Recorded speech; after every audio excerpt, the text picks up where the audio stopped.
নমস্কার, নতুন ভিডিওতে আপনাদের সকলকে স্বাগত। কি দেখলাম, এটা জাস্ট ফুল বাওয়াল ছিল। শাকিব খান, আমি বলেছি শাকিব খানের কেরিয়ারের যত কটা সিনেমা আছে সব কটা সিনেমাকে ধূলিসাৎ করে দেবে এই একমাত্র তুফান। তুফানে শাকিব খানকে তোমরা শুধু জাস্ট দেখো। আজকে যারা ওপার বাংলার মানুষ আছে তারা তো লিটারালি শাকিব খানের এই রূপটা বা অবতারটা দেখে তো জাস্ট পাগলে যাবে। ছিটকে যাওয়ার মতো একটা লুকস এসেছে শাকিব খানের। আমি বলেইছিলাম যে এই এক সপ্তাহের মধ্যেই ডিউরেশনে কিছু না কিছু কিন্তু আপ ড্রপ হবেই। তা দেখো চলে আসলো। তা শাকিব খান থাকতে চলেছে ওই পাশ থেকে চঞ্চল চৌধুরীও কিন্তু জাদ্রেল যাকে বলে। আর শাকিব খানকে দেখুন এখানে যখন প্রেজেন্ট করছে, প্রথমেই কিন্তু তার লুকসটা কিন্তু রিভিল করছে না। হাঁটছে, গাড়ির থেকে বেরোচ্ছে, স্মোক করছে, বোন স্টেন গান নিয়ে দাঁড়িয়ে আছে, সে যে কথাগুলো বলছে, তারপর তার যে লুকসটা যে আসলো, বড় বড় চুল অবস্থায় কোট প্যান্ট পরে, তারপরে সেই মেশিন গানটা নিয়ে ধানার ধান গুলি চালাচ্ছে, জাস্ট গায়ে পুরো কাটা দিয়ে উঠলো। তার ব্যাকগ্রাউন্ড স্কোর ওফ মারাত্মক। এই ডাইরেক্টর রায়ান রাফি জানে কিভাবে তার হিরোকে প্রেজেন্ট করতে হয়।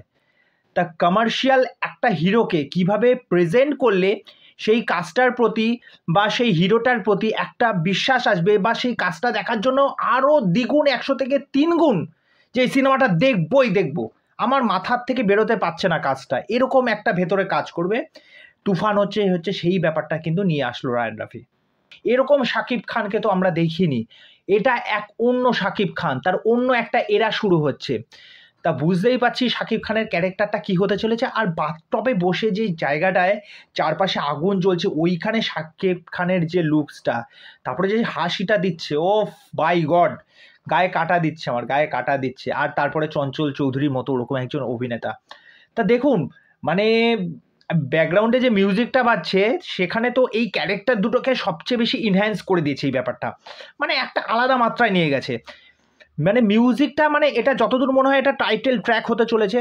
তা জানি না আর কয়েকদিনের মধ্যে হয়তো টাইটেল ট্র্যাকটা চলেও আসতে পারে, যদি কোনো আপডেট আসে অবশ্যই জানাবো। এই যে তুফান নিয়ে আসলো, সত্যি মানে শুধুমাত্র ওপার বাংলায় নয়, এপার বাংলাতেও কিন্তু একটা ব্যাপক তুফান ঘটাবে, এটা আমি দাবি রেখে বলতে পারি। শাকিব খানের কেরিয়ারের এটা ওয়ান অফ দ্য মোস্ট, আর রায়ান রাফির কেরিয়ারেও এটা কিন্তু দ্বিতীয় নম্বর কোনো একটা মাইল ফলক হতে চলেছে, এটা আমি প্রবলভাবে বিশ্বাস করি। কাজটা দেখে মনে হচ্ছে অবশ্যই ভালো হবে। এই বিষয়ে আপনাদের কি মতামত সেটা অবশ্যই আমাকে কমেন্ট করে জানাবেন।